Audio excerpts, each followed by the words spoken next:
दो शिक्षक आपस में ही लड़ गए। कितनी दुखद घटना है?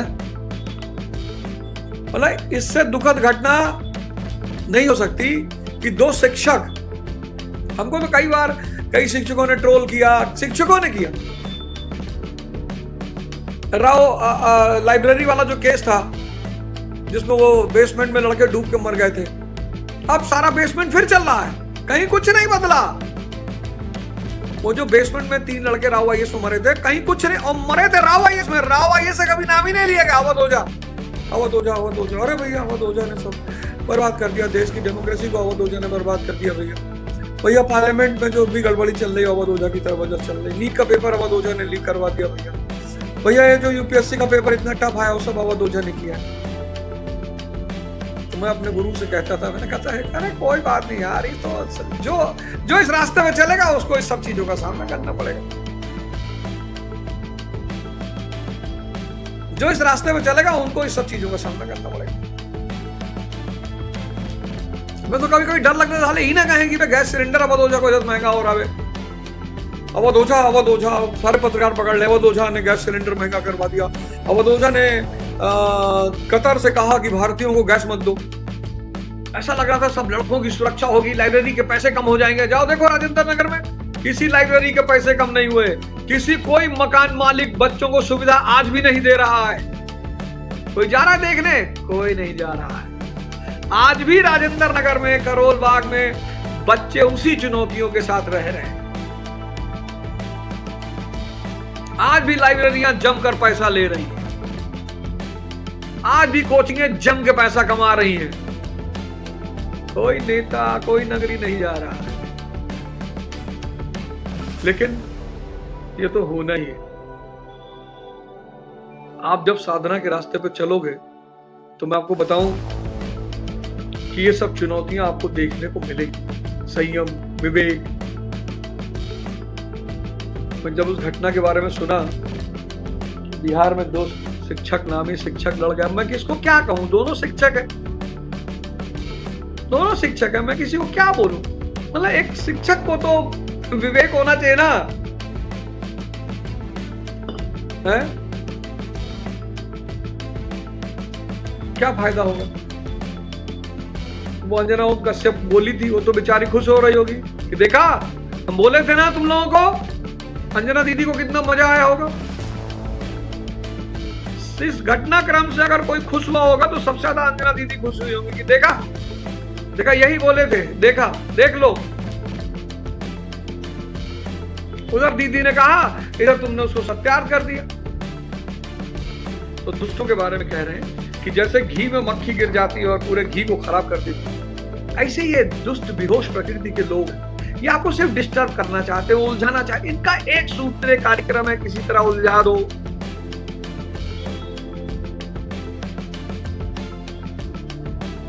समाज का जो सबसे बड़ा खेल है वो यही है, किसी तरह उलझा दो। अब तुम बहुत अच्छे पढ़ने वाले हो, क्लास 11-12 में पढ़ते हो, बच्चे हो छोटे से, और सौभाग्य से पंडित हो, और किसी ने कह दिया कि पंडित हुआ, सब पंडित भीख मांगते हैं, पंडित भिखारी होते हैं। अब तुम डिस्टर्ब, अब तुम 4 दिन पढ़ ही नहीं पा रहे हो, 10 दिन रो रहे हो, यार पंडित को भिखमंगा कह दिया। कितनी अच्छी बात कहा उसने, कितनी अच्छी बात कहा। कोई बात नहीं, कहने दो। लेकिन ये कब, कोई बात नहीं कहने दो, कब पैदा होगा? जब तुम साधना करोगे, जब तुम ध्यानी होगे, जब तुम्हारा मन खुला हुआ होगा, विजन पैदा होगा, विवेक पैदा होगा, तो तुम कहोगे अच्छा, मुस्कुराओगे। जब तुमसे कोई ऐसे बोले तुम मुस्कुराओगे। बगल वाला पूछे काहे मुस्कुरा रहे हो? डीके मतलब देसी कुत्ता है। किसी सरकार ने आज तक कुत्ते के भौंकने पर पाबंदी नहीं लगाई, तो हम कौन होते हैं कुत्तों को भौंकने से रोकने के लिए? इन बेहोश प्रवृत्ति के, जब भी कोई आप अच्छा काम करोगे, कोई भी अच्छा काम करोगे, ये उसमें दोष समाज निकाल देगा, कुछ भी। ये समाज का नेचर है। तभी तो गाना बना था, कुछ तो लोग कहेंगे, लोगों का काम है कहना। लेकिन ये बात कब पैदा होगी? जब तुम अंदर से मजबूत हो गए, ध्यानी हो, जब आप ऑड सिचुएशन में मस्त रहते हो, कष्ट होता है लोगों को। मेरे साथ ऐसे ऐसे दोस्त हैं, ऐसे दोस्त तो मैं नहीं कहूंगा, मित्र हैं, जानने वाले हैं, हजार हजार करोड़ रुपए रखे, 5,000 करोड़, 8,000 करोड़, 10,000 करोड़, और रोते रहते। तो मैं चुनाव हारा तो मेरे एक मित्र आए सुबह मुझसे मिलने के लिए। मैंने कहा भाई पार्टी दो इनको, रसगुल्ला खिलाओ। कह मैं देखने आया था कि तुम कैसा बिहेव करोगे, कैसे इसे कर लेते हो यार। मैंने करने की जरूरत ही नहीं। गुरु ने हाथ पकड़ रखा, भगवान ने, कुछ करने की जरूरत ही, मैं कहां कर रहा हूं, कहीं हमार काहे नहीं पकड़े हैं। हमने तू बदतमीज हो, हमार तो पकड़े है भैया, हमारा हाथ तो गुरु ने पकड़ रखा, तो हार काहे नहीं पकड़े, तू जाए गुरु से पूछो। तो दुष्ट बहुत जरूरी है। अगर आपका विरोध ना हो, अगर आपको कोई गाली ना दे, अगर आपकी कोई बुराई ना करे, आप मुर्दा हैं, आप मर गए। भारत जैसे देश में जहां 1 अरब 50 करोड़ लोग हैं, तो अगर आप कोई शख्सियत हैं तो कम से कम 1 लाख दुश्मन आपके होने चाहिए। 1 लाख लोग आपकी बुराई कर रहे हैं। जैसे कोई वीडियो आती है तो कमेंट करते लोग बताते यार फलाने वीडियो में बड़ा उल्टा सीधा लिखा। मैं कितने लोग लिखे? 10-12 लोग लिखे। मैं भाग 10-12 लोगों के लिखने से क्या होता है? 1 अरब 50 करोड़ लोग इस दुनिया देश में, कम से कम 1 लाख लोग आपके विरोध में खड़े होने चाहिए, तब आप हैसियत रखते हैं इस देश में। 4-5 विरोधी, 10-15 विरोधी, खत्म है आप। भिखमंगे हैं। जिसके इस दुनिया में 10-15 विरोधी हैं वो भिखमंगा है। राजा मतलब कम से कम 1 लाख विरोधी। अगर धरती पर से 3 शक्तियां खत्म हो जाए तो धरती पर रह नहीं पाओगे। एक तो फ्रिक्शन, घर्षण, अगर घर्षण खत्म हो जाए सरक जाओगे पीछे एकदम। अगर ग्रेविटेशन खत्म हो जाए आकाश में उड़ जाओगे। एटमॉस्फेरिक प्रेशर खत्म हो जाए। विरोध जरूरी है, विरोध जरूरी है। विरोध जरूरी है, बुराई जरूरी है, दुश्मनी जरूरी है, ये अनिवार्य है जीवन में। तो दुष्ट बहुत जरूरी है। अच्छा, जो दुष्ट है उनको मैं बेहोश कहता हूं। अब ये बेहोश लोग समझ नहीं पाते कि भैया तुम काहे मस्त हो, ये तुम्हारी भी तो पत्नी है, तुम्हारा भी तो परिवार है, तुम्हारा भी तो घर है, तुम काहे मस्त हो भैया? है वे बस है।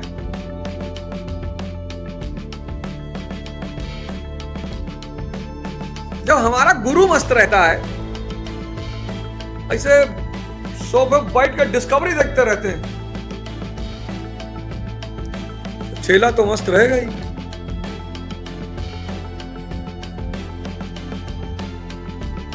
तो दुष्टों पर बड़ी अनुकंपा है इस जीवन में। अगर दुष्ट और बेहोश आदमी ना हो, अगर आपके जीवन में कोई संकट पैदा ना हो, तो आपके उठने की संभावनाएं खत्म हो जाएंगी। चाणक्य, गांधी और अंबेडकर 3 लोग इस देश में हैं जिनका विरोध हुआ और वो बहुत महान बने। और मैं बहुत लोगों को देखता हूं विरोध होने से डरते हैं। विरोध होना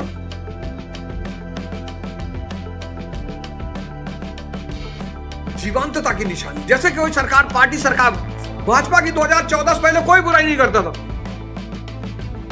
भाजपा की 2014 से पहले कोई विरोध नहीं करता था, कोई बुराई नहीं करता था। जैसे भाजपा सत्ता में आई, भाजपा की बुराई शुरू। कल कांग्रेस सत्ता में आएगी, कांग्रेस की शुरू हो जाएगी। परसों समाजवादी आएगी, जो भी सत्ता में रहेगा, जो भी शक्ति में रहेगा, उसकी बुराई होगी। तो जो पैसे वाले घरों के लोग हैं, बच्चे हैं, वो हर तरफ हरा हरा देखते हैं, हरा हरा। मौसी हैं, बाबा हैं, चाचा हैं, दोस्त हैं, फ्रेंड हैं, और सब तारीफ कर रहे हैं। तो उनको लगता है दुनिया ऐसी ही है। भाई आपके पापा के 500 करोड़ रुपया, आपके पापा डीएम है, आपके पापा मंत्री हैं। अब आपके घर में जो भी आएगा वो आपकी तारीफ करेगा। आपकी जो छोटी मोटी आवश्यकता होगी लोग पूरी करेंगे। आप कहोगे मेरा मोबाइल खराब हो गया, कोई नया लाके दे दे। भैया iPhone 17 pro max. You should have told me, बाबा। अरे पापा को कहने की क्या जरूरत है? तो ये जो धनी घर के बच्चे हैं, अरे सॉरी, पैसे वाले घरों के बच्चे हैं, पद वाले घरों के बच्चे हैं, ये एक अलग नशे में जीते हैं।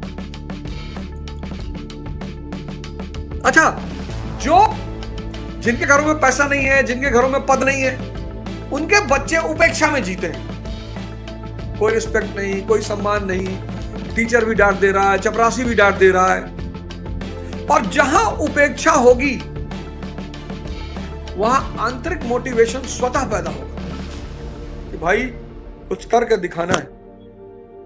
भाई तेंदुलकर के जो बच्चे हैं सबने गोद में ले लिया होगा, अरे अरे अरे अरे साहब, अरे साहब। शाहरुख खान के बच्चे हैं, सबने गोद में ले लिया।